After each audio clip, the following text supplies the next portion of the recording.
In this video, I will show you how to scan in your Pantry items into the Nest Egg app.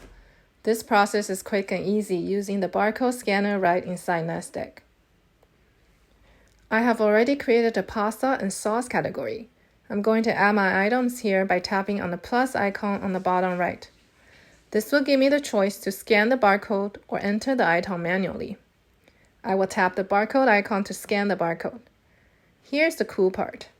Nest Egg is looking up the product and filling in the information for me. Here it is. I will tap on Save to save the item into my inventory. Now I can see this item here on the pasta and sauce. I have a few more items to scan here, so let me go to the scanner again. This time I'm going to set up the scanner to scan multiple items by tapping on the barcode icon on the bottom. Let me scan another item. Since I have 2 boxes of this item, I will tap on the quantity button to increase the quantity to 2. Tap Save. Notice that after tapping Save, I'm still in the scanner. This allows me to keep scanning items until I'm done. Let me scan a few more items.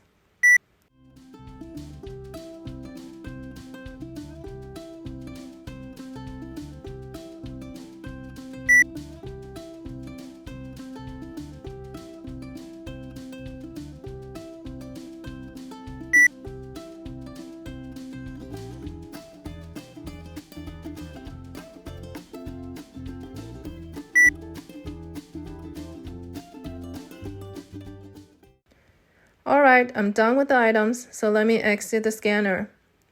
Now I can see all of the items in my inventory. There you have it, a quick and easy way to create your home pantry inventory in Nest Egg using the barcode scanner right inside Nest Egg.